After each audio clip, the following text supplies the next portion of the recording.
She knew that they would have to twist the truth and manipulate the truth to actually be able to use this. Yeah, we've lost some time.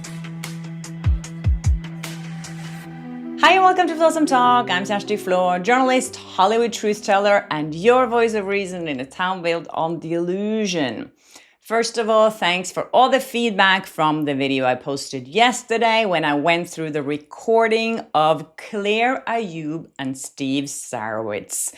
I had a lot of thoughts about that, and I know a lot of you agreed with me in some of my conclusion on what really went on in that recording. I'm going to talk a little bit more about that in this episode, also some of the legal implications here.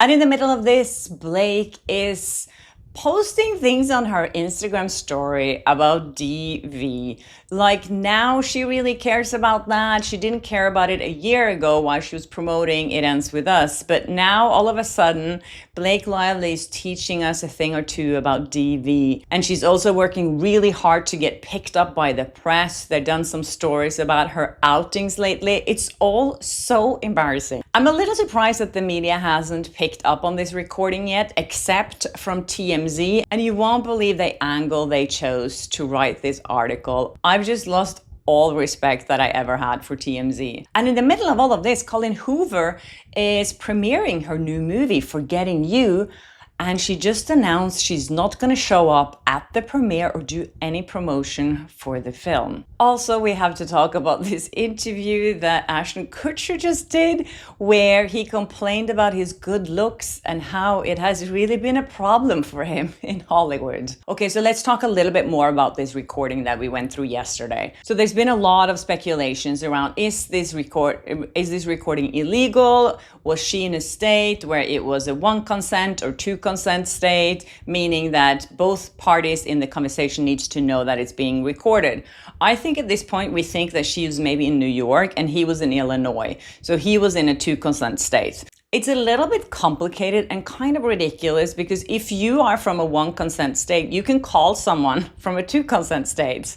But if you're the one recording it and you're in that state where that's legal, it's not really illegal to record that person who is in a state where it is illegal. Try to make sense of that. So I guess it's up to the judge that he could rule that the laws in Illinois could be applied for this. But I don't know.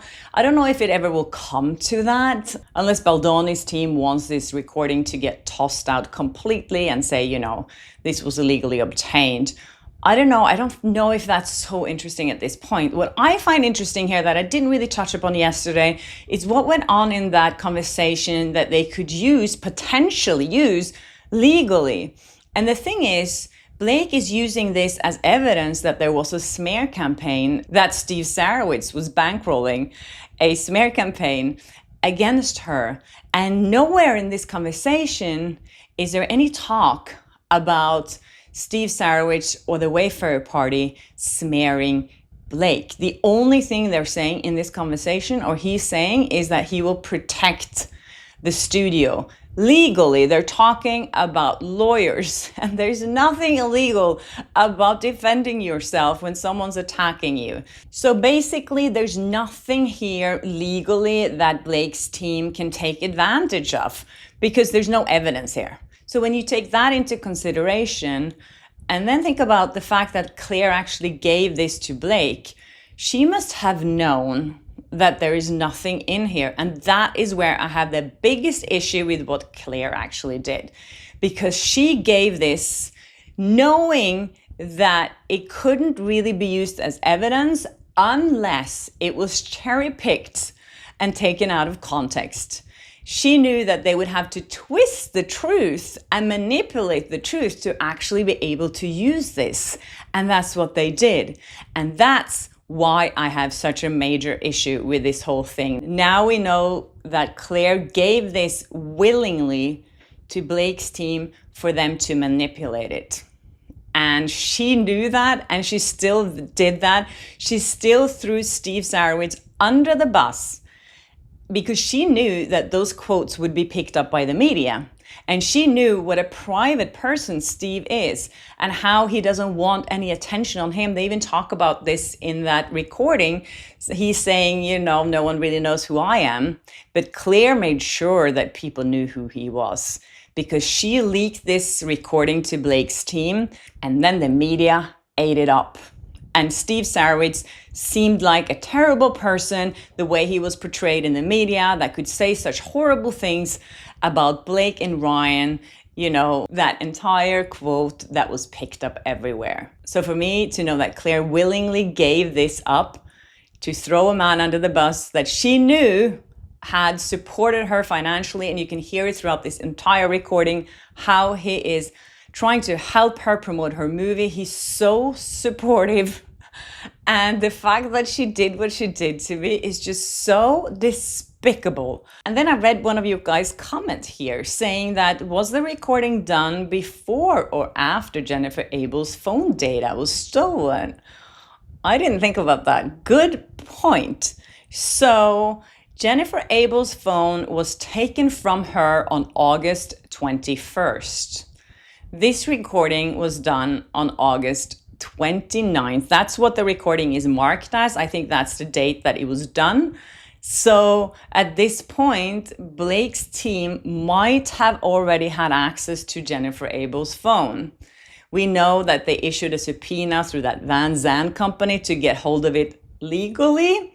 But the fact that they actually filed that lawsuit through Van Zandt is a very strong indication that they knew that there was something on that phone that they needed to get.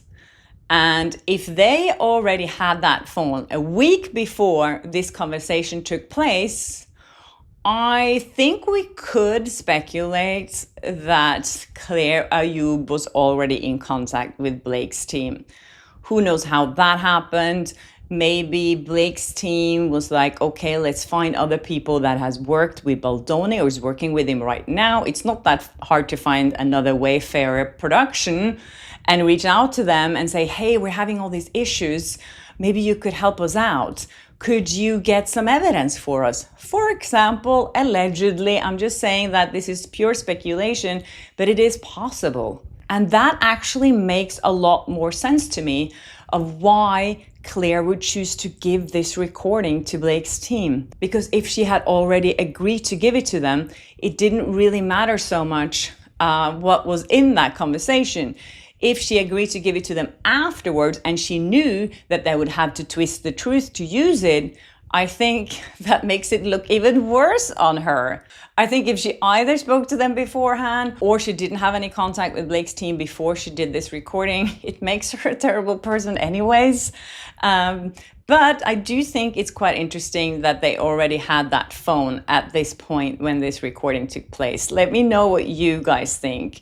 Also, thanks Elizabeth and Irene for sending me. There's an interview here with Claire that's done. I don't know when this was done, but in the interview, she said that she's suffering from depression and anxiety. And she's quoted saying, a big part of my work is learning how to read my emotions and process and figure out what's true versus what my brain is telling me is true. That is a good quote.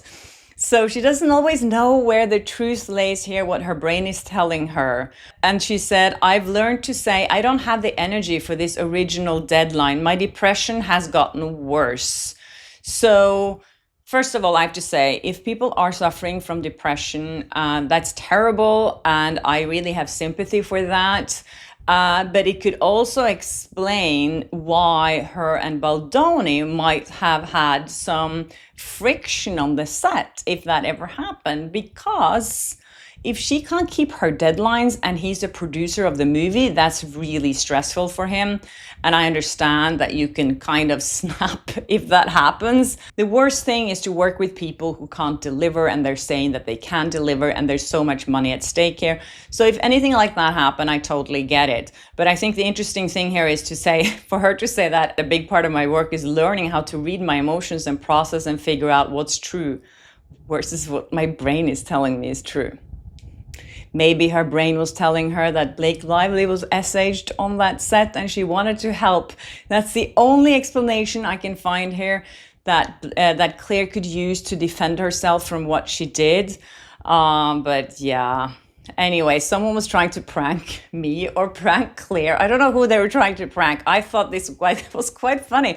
I was really shocked when I opened my mailbox and I saw I had received an email from Claire Ayoub, and someone set up a meeting with me and her, a 90-minute meeting, and it's supposed to cost $110, where I don't know really what we're going to talk about there, but someone must have just like gone into her calendar and booked it. I don't know.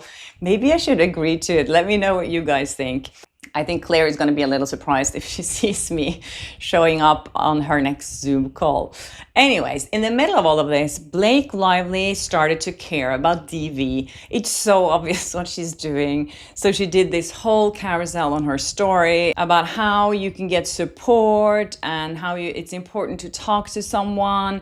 All these things that everyone was asking for from her during the promotion of It Ends With Us. And now, over a year later, she started talking about it. It's just so tone deaf because it's so calculated. And of course, she's doing it in the middle of this recording scandal. Be like, oh, hi, I care about real things. And at the same time, which made me really laugh, Ryan Reynolds was posting a story about aviation gin. That again makes me believe that they're not really talking to each other here, because that just explains everything to me. Yeah, some people have also been speculating if Blake actually did this as a response to Kristen Bell's Instagram post to her husband Dax Shepard on their anniversary day. Some people said that this was really tone deaf and because it's DV month that she shouldn't have done this. I'm not going to repeat the Instagram caption because then I will get demonetized on YouTube. It's crazy. But anyways, here it is. And she got a lot of backlash from that. People didn't see the sense of humor in it. I think this was an innocent attempt from Kristen Bell to, have fun with her husband. And he might have said this. But at the same time, I'm not in a position to judge anyone who doesn't find it humorous and who has experienced horrible things and it triggers them. So let's leave it at that. And who knows if Blake wanted to show that she was a better person by posting all her awareness stuff on her Instagram posts. Anyway, she's been out and about as well. She was photographed in a red dress, a red leather dress. Daily Mail was there. And for some reason, it's not saying anything about where she's going. She's by herself again, no Ryan, and she's strutting down the street, smiling. Like, I've never seen her so happy, waving to the paparazzis.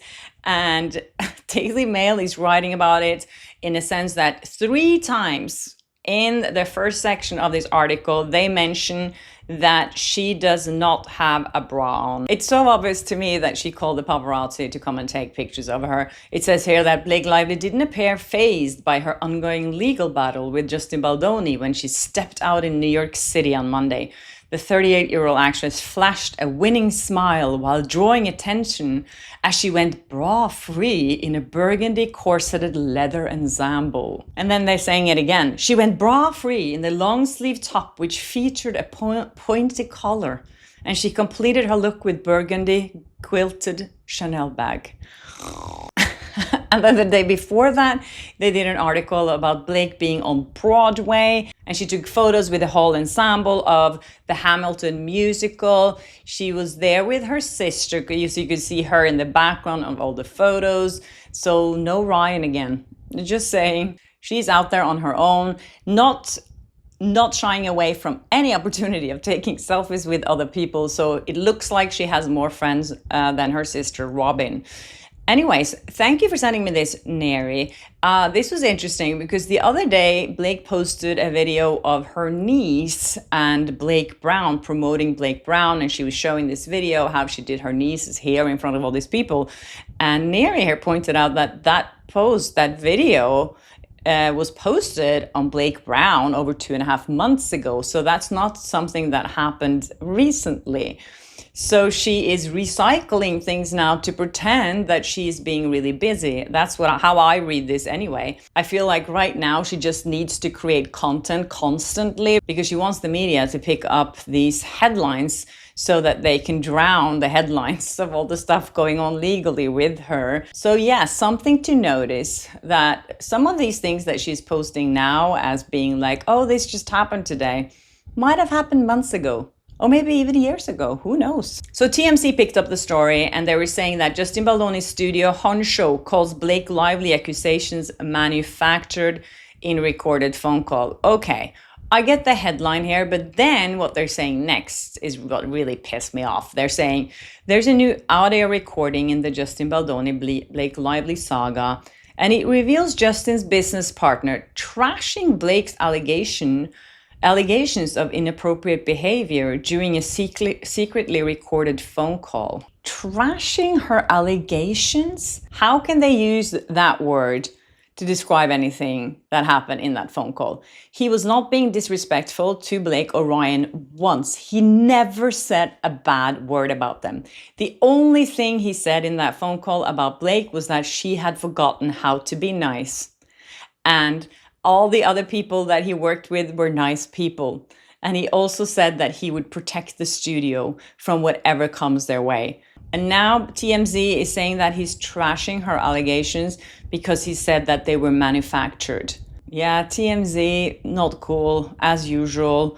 I don't know what's going on there. It's like, do they get fed these articles by Blake's team directly? Or why is there no other context around this recording? They're just not explaining anything else. They're not explaining anything about the legal aspect here, that they can't use this as evidence or anything like that. They're just like, he trashed her allegations.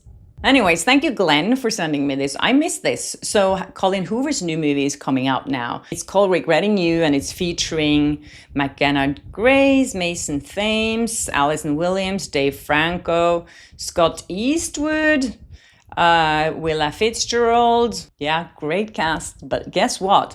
Colleen Hoover is not promoting the movie. She just posted that she needs to have an unavoidable surgery. That might be true, but who knows if there's anything else going on there. I feel like when you worked on a movie for so long and there's a lot at stake here, why wouldn't she show up at anything? I don't know how serious this surgery is. I'm not going to say that that's not true at all. I'm sure it is. I just find it interesting that it's happening right now when she's coming out with a new movie, and we know that she was just deposed by Baldoni's team.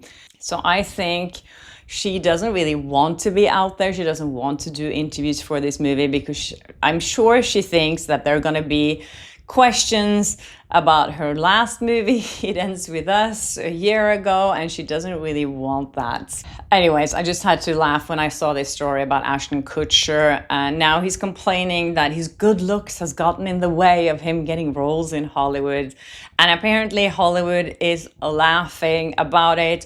I didn't know he was kind of back, because I thought that him and Mila were kind of canceled after they came out and supported Danny Masterson's, their co-star, when he was accused of really serious things against women, and he's now in jail.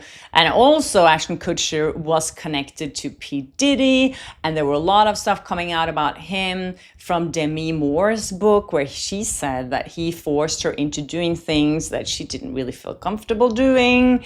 But now apparently he's back in town and he is complaining about his good looks. So if you ever wondered why he didn't get some roles, it was because he's so good looking. He's saying here that, so there are roles that I've gotten because of the way I look, and there are roles that I haven't gotten because of the way I look. Sometimes it's frustrating.